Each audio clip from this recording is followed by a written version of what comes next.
Into your sanctuary, we've come to adore you, Lord. Into your sanctuary, we've come to adore you, Lord. In adoration and praise, we glorify your holy name. Into your sanctuary, we've come to adore you, Lord. N'afa Nna na Nwa na Mmụọ Nsọ, amen. Ka ngọzi nke Onyenwe anyị Jesu Kristi na ịfụnanya nke Chukwu Nna na mmekọrịta nke Mmụọ Nsọ na-enye dịla unu niile. Ụmụnne m, tata bụ ụbọchị nke abụọ n'ime ọnwa nke itenaanị, bụrụ ụbọchị Tọzdee n'ime izu ụka nke 22 n'oge na-adịrọ n'emume. Ozi anyị ga-esi taa n'akwụkwọ Pọl dị asọ dịga ndị Kolosi isi nke mbụ amaokwu nke itenaanị ruo na nke 14. Abụ ọma anyị ga-esi n'abụ ọma nke 19:8 amaokwu nke 2. Ozi ọma anyị ga-esi n'ozi ọma nke Luk isi nke 5 amaokwu nke 1 ruo na nke 11. Isiokwu anyị tata ọ bụ n'ime di nwe anyị Jesu ka uju nzọpụta dị. N'ime ka uju nzọpụta anyị dị. Ọ bụ ya kpatara na tata anyị fụ n'ozi ọma di nwe anyị Jesu, ndị mmadụ na-adagide ya n'agịga osimiri nke Genesaret kafa n'ozi ọma ọ na-ezi ozi nke ndụ, okwu nke Chineke. O wee bụ na ọ nọ n'akụkụ ikpele mmiri. O nwere ụgbọ na-agbada ebe ahụ. O wee likpuo n'ofu ụgbọ, ọ bụrụ nke Simon. Wee ya ka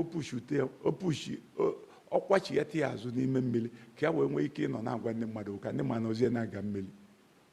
O meri otu ahụ. Oge ọ banye n'ụgbọ, ndị na-akụ azụ, ndị nwe ụgbọ azụ ahụ nọ na-edozi ụgbọ ha ji akụ azụ maka akụrụ azụ n'abalị niile. O wee nọ na ụgbọ nke Simon wee zibe ozi ọma zichaa. Olu ka o zizi ndị mmadụ ozi ọma, ọ sị Pita nyangba ya wụnyekwazi ụgbọ ya na mmiri ka ọ kụta azụ. Pita si edekwa anya na ya akụrụ azụ na ikebe niile n'abalị niile nwere ifefe kụtara, mana n'okwu gị na ya ga-etikwu ya ụgbọ na mmiri ka isi wee wunye ụgbọ ya na mmiri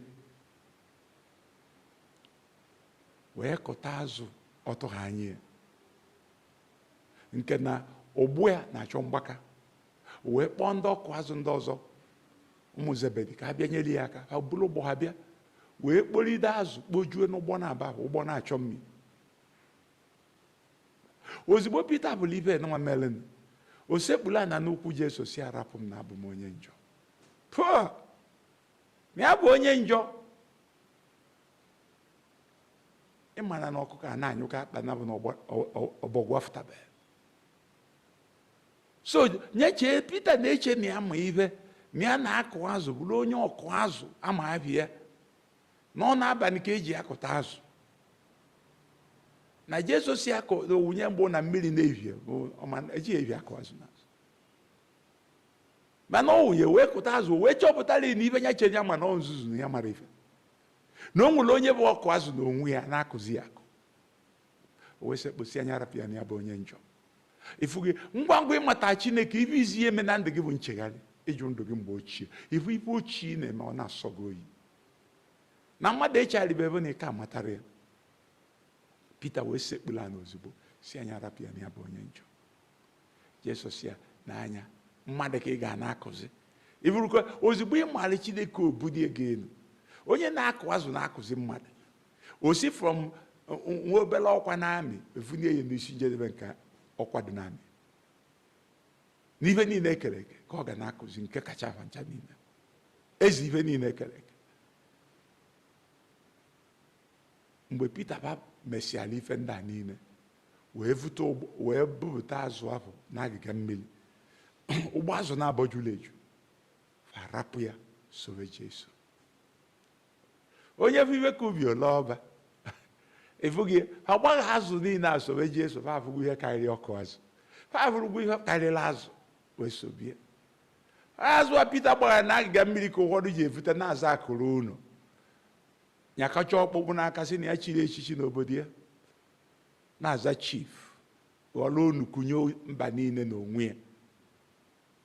Efughị azụ ọ gbara n'agịga mmiri wee sobe Jesu ka ụfọdụ n'ime anyị vuru wee daa n'ụka, ka ụfọdụ n'ime anyị bịara mvute wee gbahapụ Jesu. Ọ ihe Pita gbara wee sobe Jesu ka ụfọdụ n'ime anyị ji etu ọnụ, maka na ọ bụ n'ime nwoke a efu ihe ka obi ole ọba. Ọnya ka o ji si anyị na ndị eze Chineke dị ka akụnụba zuola ezo. Onye chọta ya olekọrọ ife niile onwe wee golie. Ifuru ka ndị ọkụ azụ asị lekọrọ ife niile wee sobe Jesu. Ma ụgbọ azụba hafụ ya, ma ụgbọ ọba, ma azụba kụta sobe Jesu. Otu o si dị n'akwụkwọ nke Matiu isi nke 13 amaokwu nke 14. Ha bụ ife ka karịrị ife ha nwere wee gbarapụfa ja golu nke ahụ kacha ọnụ. Ọ bụ ya ka ha mere tata na ọ n'ime onye aka ike niile dị. Anọ onye kpata tata na Pọl dị agwa ndị Kolosian tata ya nụrụ banyere ịfụnanya ha nwere na Kristi na mmụọ, na ya ka akwụsị ikpere ekpere, maka na ife kacha mma mere na ndụ fa. Na ya na-ayọ ka fa jupụta na nghọta banyere uche Chineke,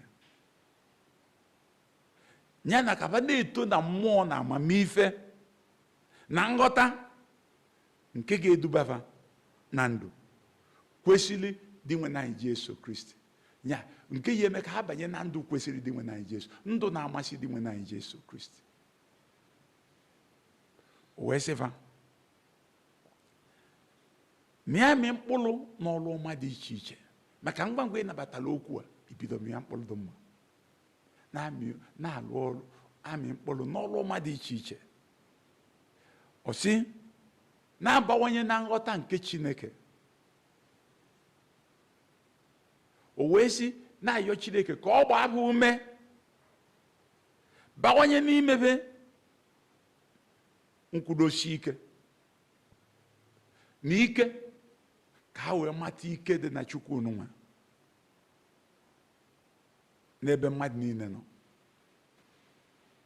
Wee na-asị ka fa na-akwudosi ike na-enwe ndidi na nnukwu ọṅụ. Nkwudosi ike na-enwe ndidi na nnukwu ọṅụ, wee na-enye Chukwu nna otito n'ụzọ niile, onye mere ka anyị keta oke na-ekpe nke ịbụ nwa nke Chineke, onye dubatara anyị n'uju si n'ọchịchị ike nke ọchịchị na-achịbụ anyị, dubata anyị tụbata anyị n'aka nke nwa ya bụ ife, onye anyị na-enwe nzọpụta n'ime n'uju, na-enwe mgbaghara nke njọ anyị. Ya na ọ bụ n'ime dị nwe na anyị Jesu Kristi ka uju nzọpụta anyị dị, na ya ka mgbaghara nke njọ anyị dị, anọ na ya ka ike na ebube anyị dị. So na ọnya bụ uju nke nzọpụta, anọ ya ka ụmụazụ chọpụtara wee gbagha ife niile na-ewesobie, maka na ọ na-ime ka uju ndụdụ. Ọ bụ n'ime ka uju ndụdụ nzọpụta dị. Ọ bụ na ị nọ n'ime ma nwe nzọpụta, ike nke ọchịchị ya na-achị gị, ike ọchịchị ya na-achị gị, ị ma na ọ na ya na-anwụsị na ị na-anụ ọgụ, na ị na-agba mbọ, ị na-azọ ihe nwụrụ ihe dị n'ọchịchị, nọrọ na ya na-egbusi ndị mmadụ, na ọ na ya na-akwụ ụdọ na-akpa alụ dị iche iche, ma kwuo na ị na-alụ ọrụ Chineke, ka ụfọdụ ndị mmadụ si eme n'ụwa tata. Ọ ndị ike nọ n'ike ndị ọchịchị na-achị, mana ha bata n'ife hapụ nzuzu dị na mmadụ ime ife ọjọọ. Mana o nwere ndị ji n'ife ọjọọ etu ọnụ tata n'ụwa dị iche iche, ilu ọnụọgụ ha na-abawanye kwa ụbọchị. Ndị ji ife ọjọọ etu ọnụ nọ n'ọchịchị, ji ọchịchị na-etu ọnụ, a na-atụba egwu, ha were ọgba aghara nye onye ọbụla. Ọlụ ọma esiro n'aka fa abịa, ife ọma esiro n'aka fa abịa, aha lụrụ ana na ife ọjọọ, ọnwụ na afụfụ. Ọ bụ n'ime dị nwe anyị Jesu Kristi ka uju nzọpụta anyị na ọnya ka Pọl dị asọ na-eme ka ndị Kolosian ghọta tata, na-enwe ọṅụ na ha batagwo n'ime ya.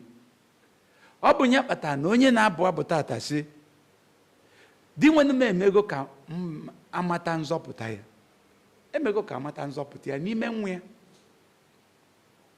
na onye ọbụla kwere n'otu nwa ya anụnwa ga-enwe ndụ ebighị ebi, na onye ọbụla kwere na nwa ya anụnwa ga-enwe ndụ, ọ ga-ama eziokwu, ọ ga-ama ụzọ. Mana onye amaghị ya amaghị eziokwu, ọ maghị ụzọ, ọ maghị ndụ.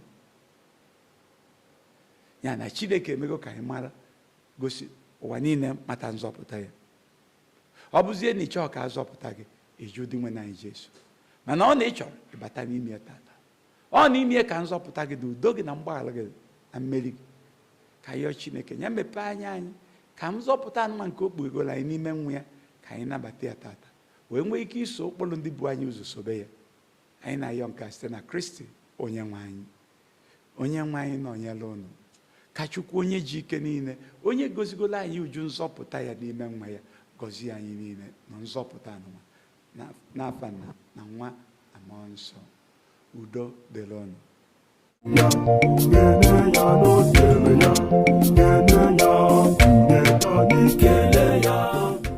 name of the Father, and of the Son, and of the Holy Spirit. Amen. May the grace of our Lord Jesus Christ, the love of God, and the communion of the Holy Spirit be with you all. My beloved one, today is 2nd day of September, being Thursday in the week, and week 22 in ordinary time. Our readings will be coming from Paul's letter to the Colossians, chapter 1, verse 9 to 14. Our responsive psalm will come from Psalm 98, verse 2a. Our gospel message will come from Luke Gospel, chapter 5, verse 1 to 11. And the theme of our message today is, in Him we have our redemption. In Jesus we have our redemption. And that's why today you can see Jesus went to the seaside of Gennesaret, and people were pressing upon him to hear the word of God. And he saw two boats by the waterside. And the fishermen who were owners of the boat were mending their nets. He entered one of the boats and asked the fisherman to push the boat a little inside so that he can stay there and preach to the people by the waterside. And this boat belongs to Simon. And he did. He stayed there and preached to them. The fisherman was patient, waiting for him to finish the preaching. Must be a great soul that after fishing whole night you didn't get anything, somebody come and delay you again. Say he's preaching. But he was patient with Jesus and he finished preaching. And when he finished preaching, Jesus said, now put your net to the deep. And Peter said, look, Master, we toiled all night. We didn't get anything. But by your word, I'm going to cast the net, as you said. And they casted the net, not hoping to catch fish for sure. As a professional fisherman, he knows that it's only in the night you'll catch fish. Because in the day, the fish will all go under the waters and into their holes.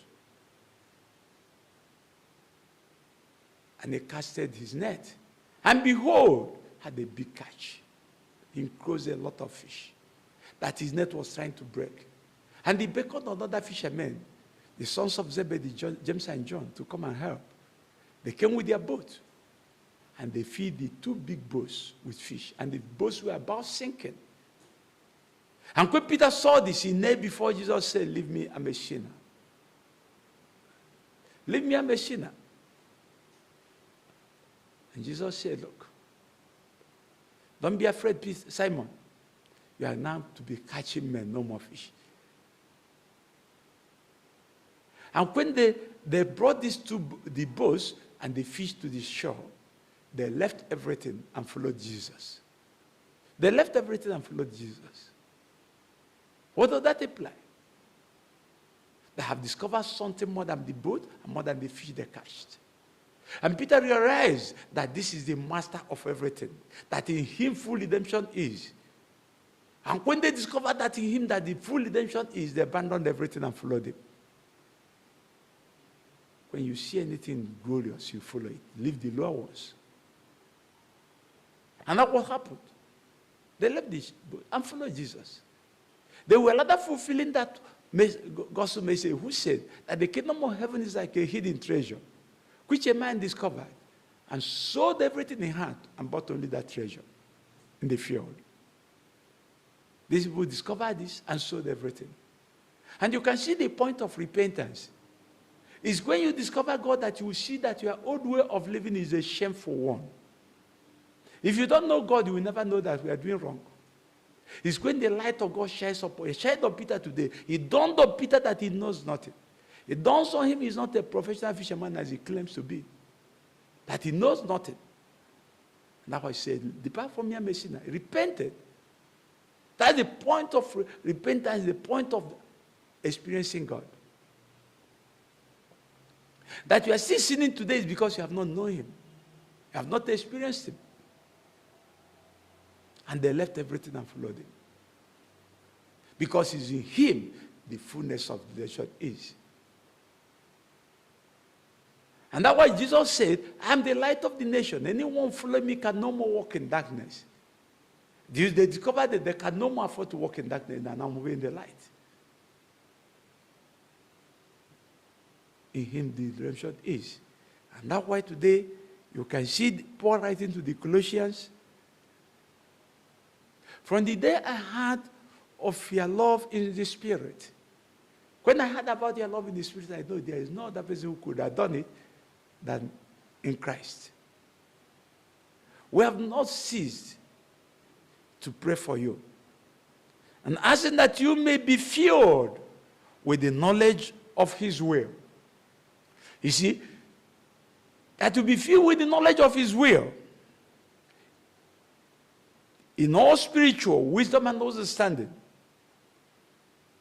To lead a life worthy of the Lord. That pleases him. That you will live a life worthy of the Lord. Bearing fruits. In all kinds of good work. And that's why Paul today is thanking God for the Colossians and we're praying for them that they continue to increase in glorious might of God, in endurance and patience, with great joy. Endurance and patience in joy. Giving thanks to the Father who has qualified us. See, thanking God who has qualified us. When you discover that you have thanked God who qualified us to share in the inheritance of the saints in light. To share in this inheritance of the saints in light. To share in God. And he said, sharing in God is the ultimate of our being. He had delivered us from the dominion of darkness and transferred us into the marvelous light of the kingdom of his beloved Son. Transferred us to the kingdom of his beloved Son. In whom we have our redemption and forgiveness of our sins. In him there is full redemption. And you can see that today is in him that the redemption is. Jesus said, I am the way, I am the truth, and the life. When you are him, you know the way. When you are him, you know the truth. When you are him, you have the life. And he said, when you are in me, you go about doing the same work I'm doing.